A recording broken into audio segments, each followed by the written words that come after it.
Syahdan di Gunung Sukendra, hiduplah seorang pertapa yang bernama Resi Gotama. Dia adalah seorang pertapa yang sangat sakti. Ia memiliki istri, seorang bidadari yang bernama Dewi Windardi. Dari istrinya itu, mereka dikaruniai 3 orang anak. Setelah anak ketiganya lahir, dia menunaikan kembali pertapaannya di Agrestina. Bertahun-tahun setelah itu, karena ditinggal lama oleh suaminya, Dewi Windardi mulai merasa kesepian.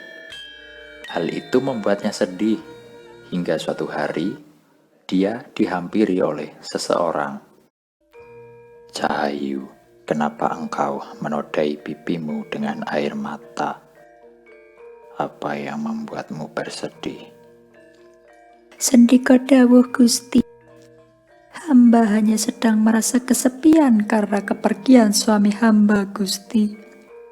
"Kemanakah perginya suamimu itu hingga kau harus menangisi dirinya?" Dia menunaikan pertapaannya di Agrestina, Gusti. Sudah bertahun-tahun dia pergi meninggalkan hamba. Hamba tidak kuasa menghentikan pertapaannya itu. Namun rasa sepi ini tak bisa ditahan lagi. Bisakah Paduka memberi hamba jalan keluar?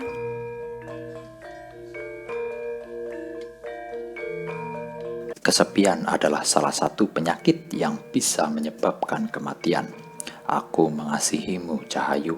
Aku adalah penguasa siang. Akulah yang memberi kesehatan dan perkembangan kehidupan seluruh makhluk di bawah sinar surya. Akan kuterangi gelapnya kesepian yang menutupi hatimu itu. Terjalinlah hubungan gelap di antara mereka. Hubungan mereka sangat rapi, bahkan setelah bertahun-tahun tak pernah ketahuan. Hingga suatu saat, Batara Surya memutuskan untuk pergi. "Cahayu, aku tak bisa selalu menemanimu, karena posisiku adalah pejabat kahyangan. Aku memiliki tugas yang penting.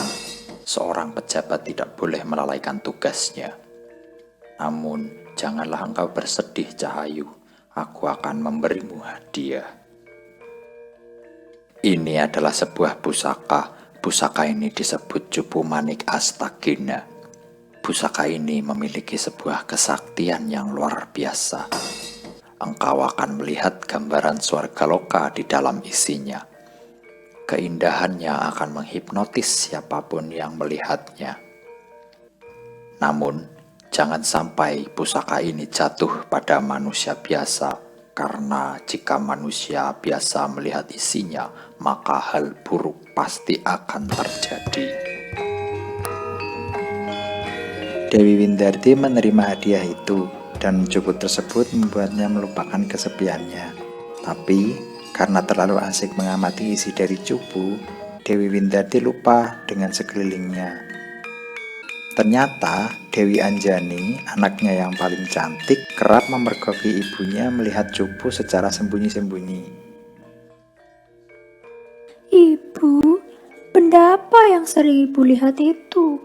Mengapa harus melihatnya secara sembunyi-sembunyi, Bu? Itu adalah benda yang sangat penting, Duk. Ibu tidak bisa memperlihatkannya padamu. Mengapa aku tak boleh melihatnya, Bu? Karena benda itu tak boleh dilihat orang biasa. Tapi, Bu, Jawaban Dewi Windardi justru membuat Anjani lebih penasaran.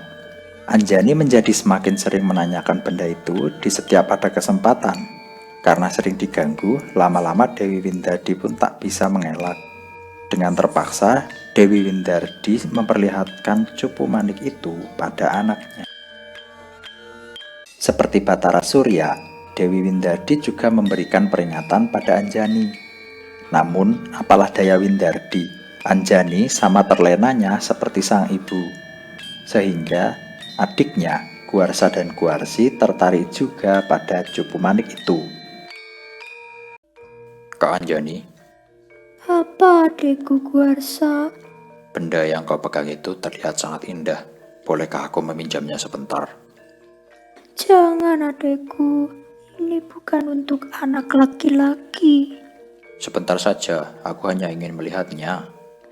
Jangan adekku, kau tak punya wewenang untuk ini. Sebentar saja, nanti akan kukembalikan. Tak bisa adekku, ini adalah milikku. Aduh, bagaimana ini Guarsi? Halah, ayo kejar, kita rebut saja benda itu. Anjani pun menangis dan pergi untuk mengadu pada ibunya. Sementara Guarsa dan Guarsi melapor pada ayahnya. Ada apa dengan kalian berdua, Guarsa dan Guarsi? Kenapa kalian lari terpirit-pirit? Siapa yang mengejar kalian? Duh Romo, kami memiliki sesuatu yang mengganjal hati kami. Bolehkah kami mengutarakannya?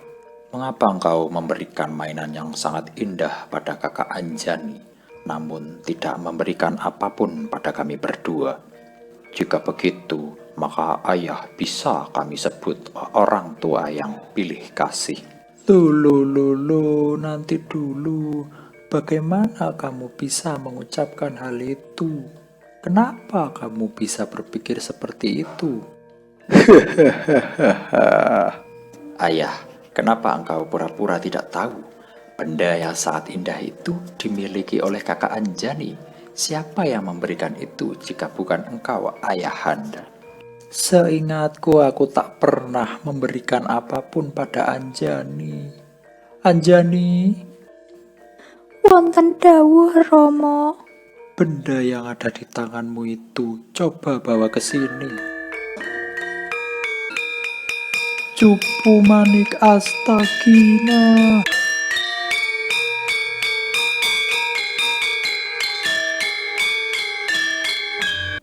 Anjani, ini namanya Cupu Manik Astagina. Ini pusaka kahyangan. Manusia tidak mungkin memilikinya. Kenapa bisa ada di tanganmu, Anjani? Dari siapa? Dari siapa engkau mendapatkan ini? Itu didapatkan dari Ibu Romo. Dari ibumu? Windarti, istriku yang cantik. Adinda, aku tak pernah memberikan pusaka Cupu Manik padamu. Dari siapa? Dari siapa engkau mendapatkan Cupu Manik ini? Windardi. Windardi! Karena Dewi Windardi tak kunjung menjawab pertanyaan, Resi Gotama pun marah, lalu bersupata. Duh Windardi, Windardi, di balik cantiknya parasmu, ternyata engkau menyepelekan derajatku ini. Engkau tak mau bersikap jujur, Adinda. Oh Windardi, Windardi, mengapa engkau hanya diam membisu? Diammu bagaikan sebuah tugu.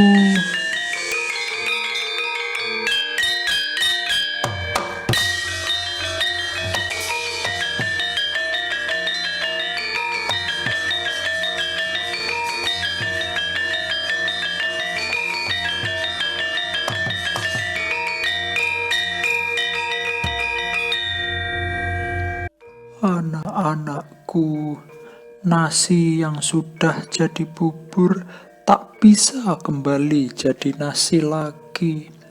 Ibumu telah mendapatkan karma dari perbuatannya.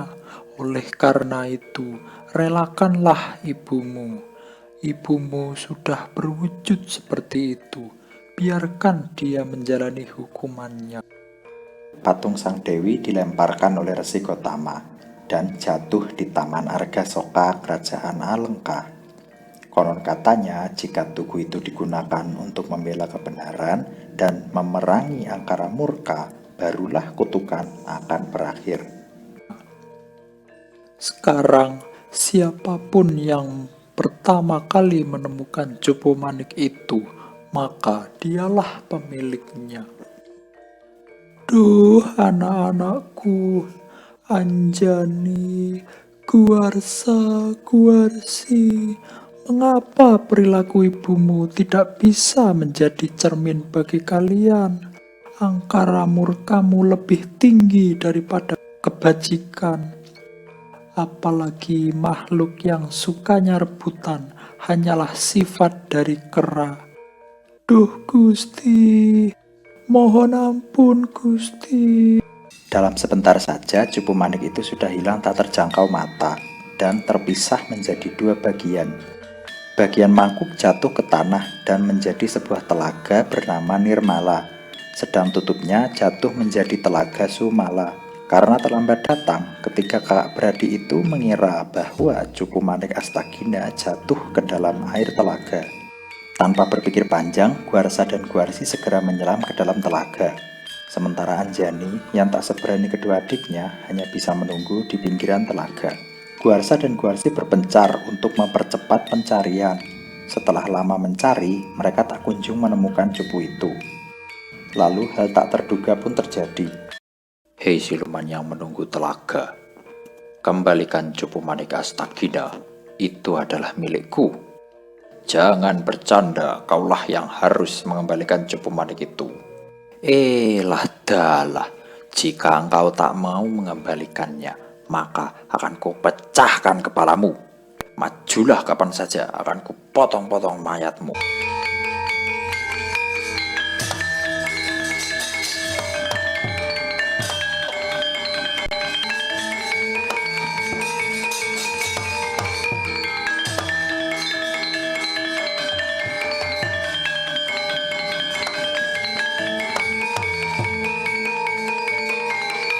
Aduh, Kanjeng Romo, Kanjeng Ibu, aku minta maaf.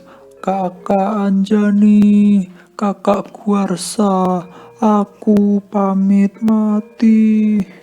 Loh, kau menyebutkan Anjani dan Guarsa. Siapa kau itu? Aku Guarsi. Sementara itu di tepi telaga, karena merasa lelah setelah mengejar cupu, Anjani membasuh mukanya dengan air telaga. Namun tiba-tiba terjadi sebuah keanehan. Segera saja kedua tangan Anjani ditumbuhi bulu-bulu lebat sampai siku. Dan diperparah dengan wajah cantiknya berubah menjadi rupa seekor kera. Tidak cukup di situ. Tiba-tiba dari dalam telaga muncul 2 ekor kera di hadapan Anjani. Tapi mereka segera mengenali satu sama lainnya. Mereka bertiga sangat terpukul. Mereka lalu berpelukan dan menangisi kejadian yang menimpa mereka. Dengan penuh penyesalan, mereka pun kembali ke pertapaan Agrastina. Duh Gusti yang Maha Pemaaf dan Maha Penyayang, Anjani, Guarsa, Guarsi, kalian hanya bisa mendapat maaf dari Tuhan yang menciptakan takdir, yang berkuasa mengubah nasib manusia hanyalah Tuhan semesta alam. Tapi kalian sebagai makhluk diizinkan untuk berusaha. Kalian harus bertapa untuk menebus kesalahan kalian. Anjani, bertapalah kamu di telaga Nirmala dengan bertapa Nyantoka. Maksudnya, bertapalah seperti seekor katak. Jangan makan apapun kecuali ada makanan yang mengalir dari hulu sungai. Guarsa, pergilah kamu ke hutan Sunya Pringga. Kamu bertapalah ngalong. Maksudnya, bertapa seperti seekor kelelawar. Jangan makan apapun kecuali ada buah atau daun yang tumbuh di dahan. Dengan wujudmu yang sekarang, janganlah engkau menggunakan nama Guarsa, tapi gunakanlah nama Subali. Guarsi, ikutlah kamu bersama kakakmu, namun tidak dengan tapa ngalong, melainkan tapa ngidang. Bertapalah dengan mengangkat satu kakimu, layaknya seekor kijang. Jangan makan apapun kecuali ada tumbuhan, rumput, dan akar yang tumbuh di tanah. Dengan wujudmu yang sekarang, janganlah engkau menggunakan nama Guarsi, tapi gunakanlah nama Sugriwa. Segeralah kalian pergi anak-anakku, Anjani, Subali, dan Sugriwa. Kusyuklah kalian dalam bertapa. Semoga Tuhan semesta alam memberikan maaf pada kalian. Demikianlah Anjani, Subali, dan Sugriwa melakukan tapa brata demi menebus kesalahan mereka dan berharap agar kutukan yang menimpa mereka bisa dihilangkan. Banyak pelajaran dan pesan moral yang bisa kita petik dari kisah tragedi Agrastina atau lakon Cupu Manik Astagina ini. Terima kasih karena telah menonton dan tunggu lakon selanjutnya ya yang tak kalah seru. Saya Tomo dan lestarikan wayang Indonesia. Sampai jumpa di video berikutnya.